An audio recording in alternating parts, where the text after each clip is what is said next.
राजस्व एवं भूमि सुधार विभाग के द्वारा एक अपडेट आया हुआ है, जो कि उसमें बताया गया है आवश्यक है, आवश्यक नहीं है। ये एक बहुत बड़ी अपडेट आया हुआ है, जो कि आप लोग को अभी उसके बारे में पूरी जानकारी देने वाले हैं। तो देखिए, आपको उसमें क्या डॉक्यूमेंट लगेगा, प्रपत्र 2 के साथ क्या भरना है, प्रपत्र 3(1) के साथ क्या भरना है, वंशावली में साइन करवाना है आपका पंचायत के सचिव या सरपंच से, या वंशावली खुद से बनाना, पूरा अपडेट है। पूरा डाउट क्लियर किया गया है। आपका खतियान जो है आपका ओरिजिनल है या नहीं है, मालगुजारी का रसीद आपके पास करंट है या नहीं है, तो कैसे होगा, पूरा क्लियर कर दिया गया है। तो चलिए चलते हैं मोबाइल के स्क्रीन पर और पूरा अपडेट आपको देते हैं। आइए शुरू करते हैं और चलते हैं मोबाइल की स्क्रीन पर और पूरी जानकारी देते हैं। पूरी जानकारी को ध्यान से देखेंगे, पूरा वीडियो को वॉच करेंगे और साथ ही साथ चैनल का सब्सक्राइब बटन है बगल में, सब्सक्राइब कर लेंगे और बेल आइकन बगल में है, उस पर क्लिक करके ऑल का निशान कर देंगे, सब्सक्राइब जरूर करेंगे। तो पूरा वीडियो को देख के वॉच करेंगे, क्योंकि पूरा अपडेट है, बहुत ही महत्वपूर्ण अपडेट है। चलिए चलते हैं मोबाइल के स्क्रीन पर। मोबाइल के स्क्रीन पर आ चुके हैं और आप लोग को बताने वाले हैं कि यहाँ पे देखिए, इससे पहले भी मैंने आपको बताया, भू अभिलेख एवं निशालय पटना के द्वारा जो है ये अपडेट आया हुआ है। और बिहार विशेष सर्वेक्षण बंदोबस्त रैयतों के लिए कुछ समान अनुदेश। तो देखिए, यहाँ पे 2 तरह का है, एक आवश्यक है, एक आवश्यक नहीं है। ठीक है, देख पा रहे हैं, एक आवश्यक है, एक आवश्यक नहीं है। तो क्या ज़रूरी है, क्या आवश्यक नहीं है, ये पूरा अपडेट इसमें दिया गया है। तो आप लोग को बताने वाले हैं, आप लोग देख पा रहे हैं, पूरी अपडेट आया हुआ है, आप लोग के सामने है। तो चलिए चलते हैं, क्या आवश्यक है, क्या आवश्यक नहीं है, ये पूरी बात आपको बताने वाले हैं इस वीडियो में। देखिए, यहाँ पे आपका जो ज़रूरी है वो और नहीं है वो पूरा बताना। पहले आवश्यक है वो बता लेते हैं। देखिए क्या क्या आवश्यक है। आवश्यक है, ये देखिए कह रहा है 1 नंबर में, 1 नंबर में आप समझेंगे। पहले 1 नंबर में कह रहा है, स्व घोषणा का प्रपत्र 2 रैयत या रैयत के वंशज द्वारा धारित भूमि को भरकर अपने अंचल के शिविर में जमा करें। आवश्यक में, ठीक है, मतलब क्या कह रहा है कि प्रपत्र 2 जो है आपका, मानिए आपके ज़मीन आपके दादा परदादा के नाम से, लेकिन आप उसके वंशज, आप ज़मीन को जोत कोड़ कर रहे हैं, तो आप प्रपत्र 2 भरकर अपने अंचल के शिविर में वहाँ पर जमा करेंगे। या तो निदेशालय की वेबसाइट पर, जो आपका सर्वे का जो वेबसाइट है dirs.bihar.gov.in पर आप ऑनलाइन कर दें, वहाँ पर जाके अपलोड कर दें। ठीक है, पहला अपडेट। दूसरा अपडेट में देखिए, दूसरा अपडेट जो दिया गया है यहाँ पे, दूसरा है खतियानी रैयत या जमाबंदी, रैयत या जमाबंदी, जमाबंदी रैयत के वंशजों स्वयं प्रपत्र 3(1) में वंशावली तैयार कर अपने अंचल के शिविर में जमा करें या निदेशालय की वेबसाइट पर ऑनलाइन जमा करें, ये बता रहा है। ठीक है, समझ रहे हैं बात को।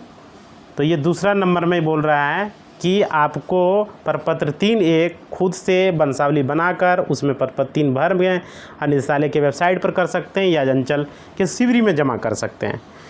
और उसके बाद कर मतलब खुद से बनाया हुआ ये आपका मतलब वंशावली है, ठीक है, तो वो जमा कर सकते हैं।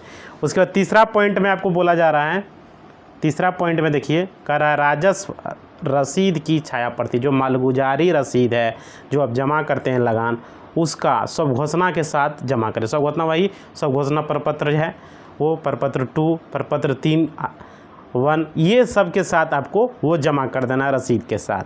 जो आपका खतियान है उसके साथ, अगर आपका कवल्ला का रसीद है, कवल्ला है, कवल्ला का कागजात है, तो उसके साथ जमा कर देंगे। चौथा पॉइंट में बोला जा रहा है, देखिए चौथा पॉइंट में क्या बोला जा रहा है, अधिक्रय या बदलेन या दान की भूमि हो तो दस्तावेज की छाया प्रति जमा करें। अगर वो ज़मीन आपने ख़रीदा है या आपको दान में दिया गया है, ख़रीदा है तो कवल्ला का ज़मीन हो, कवल्ला जमा करेंगे, साथ में उसका फ़ोटोकॉपी। और अगर वो ज़मीन दान की है तो दान पत्र का छाया प्रति जमा करेंगे, जो आपके पास कागजात होगा। ठीक है, 5वां पॉइंट देखिए, 5वां पॉइंट में क्या बोल रहा है, अधि सक्षम न्यायालय का आदेश हो तो आदेश की, अगर मान लीजिए कोर्ट का ज़मीन से कोर्ट में केस हुआ, वो ज़मीन वो आपके पक्ष में आया हो, तो उसका छाया प्रति कॉपी आप जमा करेंगे। 5वां पॉइंट आप समझ गए। उसके बाद कह रहा है 6ठा पॉइंट में, बंदोबस्त की भूमि हो तो बंदोबस्त का भूमि हो तो बंदोबस्त का जो आपके पास छाया प्रति है, ठीक है, वो जमा करेंगे। या भूदान का प्रमाण पत्र, जो ज़मीन कोई आपको दान में दिया तो कोई लिख के दिया तो उसका प्रमाण पत्र कुछ होना चाहिए, ज़मीन का कुछ कागजात होना चाहिए, वो आप जमा दे सकते हैं। या अगर वासगित पर्चा की है छाया प्रति तो वो पर्चा का ज़मीन है तो वो जमा करेंगे।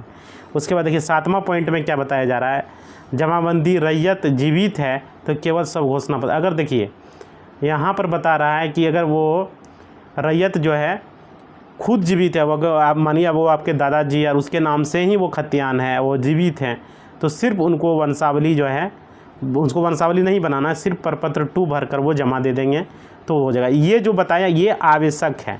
अब आगे जो मैं बताने वाला हूँ वो आवश्यक नहीं है, लेकिन अगर आप चाहें तो वो कर सकते हैं, वो बना सकते हैं, ठीक है। तो आवश्यक है वो मैंने बता दिया, जो आवश्यक नहीं है वो देखिए आप मैं बताने वाला। इसमें देखिए 5 पॉइंट है। पहला पॉइंट में देखिए क्या करा है कि प्रपत्र 3.1 में वंशावली पर कार्यपालक दंडाधिकारी नोटरी पब्लिक के समक्ष शपथ पत्र की आवश्यकता नहीं है, ठीक है। पहला पॉइंट आपने समझ लिया, मतलब कि आपने जो वंशावली बनाया है उस पर कोई भी आपका कार्यपालक, नोटरी पब्लिक, सरपंच किसी की सिग्नेचर की कोई आवश्यकता नहीं है। आप खुद से वंशावली बनाएं, वो आपका वैलिड है। ये पॉइंट में ये बताया जा रहा है। अगला पॉइंट देखें, प्रपत्र 3.1 में दूसरा नंबर में क्या करा है, 3.1 में वंशावली पर संबंधित ग्राम पंचायत के प्रतिनिधि से हस्ताक्षरित कराना आवश्यक नहीं है। मतलब कि जो वंशावली बनाएंगे आप उसमें कोई भी ग्राम पंचायत के प्रतिनिधि से साइन कराने की कोई आवश्यकता नहीं है, आपका खुद का बनाया हुआ वो वैलिड है। उसके बाद कह रहा है तीसरा पॉइंट में क्या कह रहा है, देखिए तीसरा पॉइंट, खतियान के सच्ची प्रतिलिपि की आवश्यकता नहीं। जो खतियान है उसका एकदम ओरिजिनल खतियान, पुराना कोई ज़रूरी नहीं है। आप नेट के माध्यम से, इंटरनेट के माध्यम से, ऑनलाइन से जो निकालेंगे कंप्यूटराइज या जो स्कैन कॉपी, वो भी खतियान आपका वैलिड होगा, ठीक है, वो भी खतियान आपका वैलिड होगा, वो भी आप देखो, उसको सिर्फ प्रूफ चाहिए। उसके बाद देखिए अगला पॉइंट में, चौथा पॉइंट में क्या कह रहा है, चौथा पॉइंट में कह रहा है कि आपका किस्तवार प्रकरण में, देखिए चौथा पॉइंट में क्या कह रहा है, किस्तवार प्रकरण में अपने भूखंड पर आपकी उपस्थिति अनिवार्य नहीं है। अगर आप स्वयं या आपके कोई विश्वत प्रतिनिधि ज़मीन पर उपस्थित रहता है तो सर्वे कर्मियों को पहचान करने में सुविधा होगी। तो मानिए कि अगर मतलब कि आपका ज़मीन का सर्वे हो रहा है, वहाँ पर कोई आपको रहने की ज़रूरत नहीं है, लेकिन अगर आपका कोई वहाँ पर प्रतिनिधि, आपके घर का कोई सदस्य रहता है तो सर्वे कर्मी को सुविधा होगा ज़मीन को पहचान करने में और सर्वे करने में।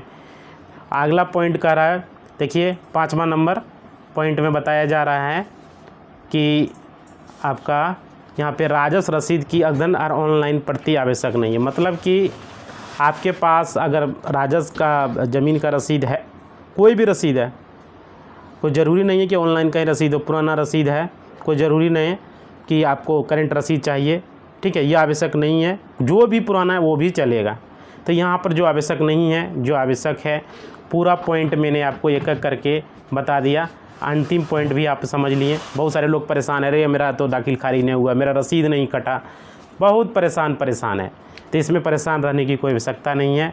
आप लोग के पास जो कागजात है, पुराना रसीद, पुराना खतियान, या तो ऑनलाइन से निकाला हुआ रसीद या तो ऑनलाइन से जो है कटाया हुआ आपका खतियान निकाला हुआ कवल्ला, सब वैलिड हैं। सिर्फ उनको प्रूफ चाहिए, वो होना चाहिए कि वो आपका ज़मीन है, वो आपके कब्जे में होनी चाहिए। आपके जो है अगर कब्जे में नहीं है लेकिन आपके पास कागजात है तो भी वो वैलिड है, ठीक है, लेकिन आपके पास होना चाहिए, वो आपका प्रूव होगा। नहीं भी है तो कोई दिक्कत नहीं। अभी मैंने देखिए पूरा पॉइंट आपको मैंने एक एक करके बता दिया, तो आप लोग कोई परेशान ना हो। और ये वीडियो जो है आप लोग को पसंद आया है तो वीडियो को जो है शेयर कर देंगे और सब्सक्राइब बटन पर क्लिक करके सब्सक्राइब कर देंगे। अगला वीडियो में फिर इससे लेने वाला हूँ, तो आप लोग बताएंगे कैसा लगा ये वीडियो। धन्यवाद।